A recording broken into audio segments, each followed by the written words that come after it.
El-Rufai said. He made a very recent disclosure where he disclosed, again, he's been in the hot moment of the news. And when I mean in the hot moment, the presidency is on him because they think that he is acting like a child who is sulking just because the administration did not give him any ministerial appointment. So El-Rufai, who has been quiet, sort of, decided to spill, and he said that he brought out a particular result sheet that it was Peter Obi that won the 2023 elections.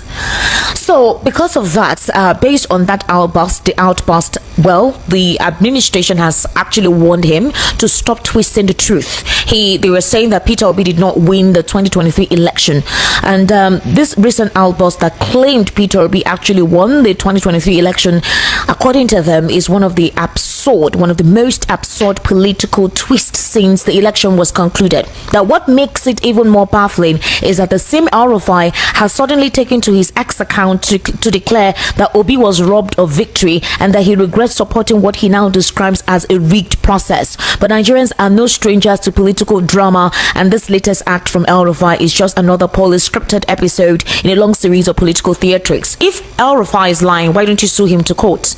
The guy is coming from an informed perspective, so why come out on the press to describe that what he said is just a rhetoric and he's been dramatic, possibly he's sulking like a child, as you have been disclosing? If there is no element of truth, sue El-Rufai to court. Tell him to bring out the evidence that there was a plot twist where the election was rigged. And how come you're involved in a rigged process? You were involved in a rigged process. I don't know if indeed what he is saying is not the truth. There is a process to go by things and ensure that this disclaimer or this whatever it is you've said is false and it's wrong and you're not supposed to do so. Again, we're going to be looking at a couple of issues in the polity. My guest will be joining us virtually, and that is Barrister Evans Ufeli. Barrister Evans Ufeli is a legal practitioner, a political social affairs commentator. Obviously, he's very vast in the political scenario and a couple of issues as well in social welfare. He'll be giving us his own insight into these topics that I have reeled out this evening. And like I said, it intends to be quite intellectually edifying and as well as engaging. We need to get the truth. What exactly is the truth? Barrister Evans, that's what you're explaining now, what you're helping us understand, comprehend. So, El-Rufai, let me even start with his son. The son has been talking lately. The guy has been tweeting anyhow. And a couple of persons are like, okay, calm down, guy. We already know your dad is no longer in the APC and you're trying to throw your support with the coalition. I think 2 or 3 days ago, he actually affirmed that Peter Obi would do the needful, and he believes Peter Obi can do the needful if he has a strong northern candidate. That before 12 noon, or before the president's wife is done with the president's breakfast, that Peter Obi would win. Then another thing, the APC came out in reaction to say, El-Rufai, please go and sit down. There is peace now in southern Kaduna. You are no longer the governor. They talked about this activist Daddy Yatta, who went missing for a very long time while El-Rufai was the governor of Kaduna State. They brought out all the concerns about Daddy Yatta. They brought out all the concerns about El-Rufai, and then the next thing, he came out with a sheet with a list of how the 2023 elections went and said that the APC were in a system that rigs, that the current party robbed Peter Obi of his win. And I was like, what? He brought out a list. So when he brought out that list, the APC now reacted and said that why would El-Rufai make such a statement? Not even the APC. I think one individual whose name is Ido Ephraimos Falai. He came out to call out El-Rufai. He said that why would Nasir El-Rufai claim that Peter Obi is one of the most absurd political twist, that Peter Obi actually won the 2023 general elections? They were like, where is the evidence? How? What's the possibility?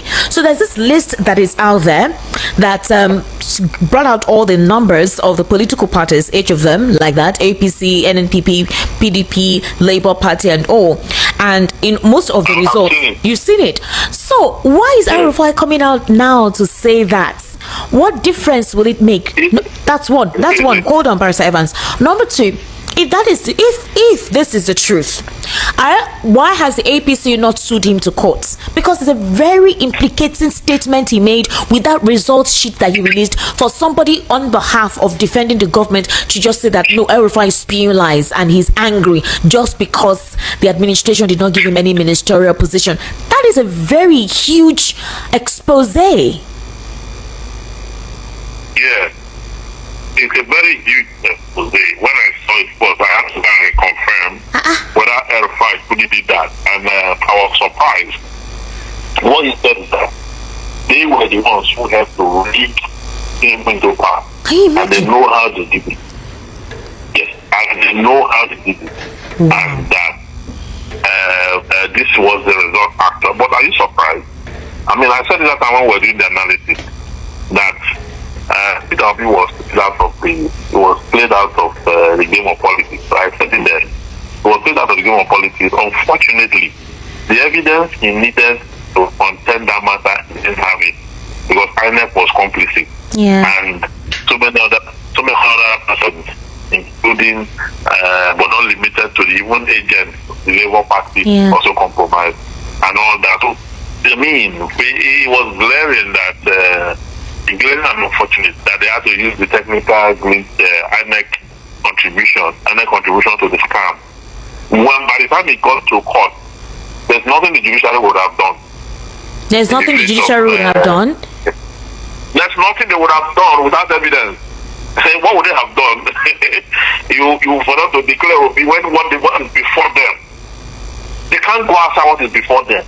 Wow. So does this explain the recent hatred, malicious attitude and comments and accurate statements towards Peter Obi? Because I've been wondering that this is not the only opposition that you have. Why is everything everywhere from these guys is Peter Obi? Because I am to be honest with you, Barrister Evans Sufeli, I'll be highly disappointed if the APC does not sue elrufai to court. For elrufai to come out with this, it means he has his evidence and he knows what to say. And I don't know why Felix Smoker has not responded to this. I don't know why Daniel Bwala, who is very quick in speaking, whenever Peter Obi tweets or says something, he goes to the media immediately to start talking down on him. I don't know why Reno Mockery, as usual. These are the persons that usually throw hate against Peter Obi. They have been mum. So they have not been mum because you know why? Why? The person who is saying it was in the team that it's like me now when I engage in something, you were not there. You understand? Then I came to meet you and said, see, we are the ones that did what we did. I'm the one telling you that see what we did. So who is going to controverse it? Is it even Omekri that was not there? No, but you know how these guys are very quick in defending their principal. It was Bwala that was the PDP that I know they defend their principal, but this one don't pass them now. You understand? This one is this allegation. See, this allegation there. You need to come with the result also to debunk it. You understand? You know that most of the results have been wiped off anyhow that. You didn't hear the news that the results have been taken down. It has actually. The result has been taken down. It has been taken down, but the Nigerians already have it in the archives now. Many of us have taken the cloud already, so they cannot. The result took it down. Well, we can also bring it anytime we want to bring it from cloud and all that. So my question, Barrister Evans, is are we saying that he will just say it and everybody will just day? APC no go talk. Nobody go talk. This one is difficult. Whose office are they going to assign to man debunk this one? Let them debunk it now. We're still waiting now. You understand? That's why, you see, you have to keep your hands clean. Lessons we should learn from this in life is that at all points, make sure that your hands are clean. Your hands are clean at all points. You understand? Look at the way, you see, when you gather people to commit a crime, conspiracy, you know, you must ensure that you put them in conditions in future where they will not fall out of favor. If they fall out, they start to confess. This is a big confession. And if it's in a good country that things work, elrufai is supposed to have been arrested by now. Exactly, that's what I'm saying. This kind of allegation, this confession you've made. To make further confession so that we revisit that result. We revisit the 2023 election and the outcome. That's how countries become great. When we can revisit things. Okay, somebody will say, but no, there's already a proclamation and all that. Even though there's a proclamation, we will visit it for the purpose of correcting the errors of the past. Not necessarily to take the president away, but to correct whatever wrong and went down. A lot of persons, so many persons that have privileged information were saying this thing. This is the elrufai just said now. Even some of us said it that time. But it was a lot of people knew that, but see, we didn't have the kind of evidence that elrufai have. Barrister Evans Ifeli, I wouldn't lie to you, I am gobsmacked.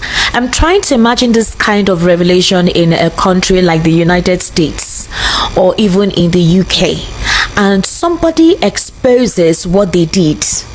The DSS has not taken this person in. Do you know what it is to rob people of their rights, their choice? Do you understand? Do you understand what this implies, Barrister Evans Ifeli? In a sane climate that the law works, this man came out to make this huge allegation, brought out a list, and he was brazen, meaning that he knows what he's talking about. And everywhere is quiet. You disenfranchise, if indeed what he's saying is the truth. It means that INEC as an institution, in cahoots with some political bureaucrats, disenfranchise the people. You disenfranchise the people by not giving them what they want. It's almost like it's a military democracy sort of. You have a facade of a democracy, but you at the end of the day, you don't have a choice. Your president has been selected for you. There is just a facade of a process of an election. We wouldn't give you what you demand. And then you brought out such a statement. You brought out a result, and that man has not been apprehended. Like I've been wondering, what is this fear? Because I don't know how any other individual from any other ethnic group would have been kept in their houses after this. I'm still wondering. The president has some principles, and he believes that the president fought for democracy based on his dealings with Nadeko. I don't understand how this has not gotten to his table and nothing has been done. And I don't think that elrufai or any other political elites in the presidency is above the law if there is anything that they have implicated themselves in. So why has DSS not called him to say, okay, please start mentioning the names of persons that you guys were in cahoot of doing this? Bring them out, call them out, do your investigation. No, don't put it on that carpet. Who is DSS? DSS is an institution that is created to provide security for the presidency and the president. That's what DSS means, secret police. That's what it means. We're in the season of shame. Okay, we're jumping the gun. Just relax. This is the season of shame. And you think elrufai's son doesn't know what he's saying? He's been talking lately too much. When he said that if P2B gets a strong candidate on the day of election before 12 o'clock, Obi would have won. You think he didn't know what he's saying? That's exactly what happened in the last election. Before 12 noon, Obi had won already. That's what happened. So on the second day now, technical glitch now happened. And if you notice, it happened so early in the day. And before you know it, everything was turned upside down. You understand? Because the financial muscle was there. The president had so much resources to contend with whatever it is that was going to happen. And so they worked their way through. Nigerians were left in utter distress. Not many people celebrated this win because people knew in the heart of hearts that this thing didn't go well at all. You understand? So to avoid that the next election, elrufai is bent on making his point. You understand? That is why I don't even want him to be arrested or prosecuted or whatsoever. This time around, he wants to prove it. But he already has a case in court, actually. You know, with exactly. So he's already dealing with a case in court. I know he has a case in court. I know about it. You understand? But this time around, he wants to prove something. He wants to prove it to Nigerians that truly is what I'm talking about. So it's now left for the coalition, all of them. So put their heads together, come up with the proper resolution as to the political party Obi is going to. Then all other candidates, so that the outing for the next election is going to be a very tough one. Yeah. Especially when those who knew how they walked their way through victory before are now in the opposition. To go back to that road, they can send them on that road where they walk through the victory, the back door. So if they are going to pass through that back door again, they are going to meet these people there. So that is the kind of thing we are going to see in this election. But the coalition, so INEC must be the coalition.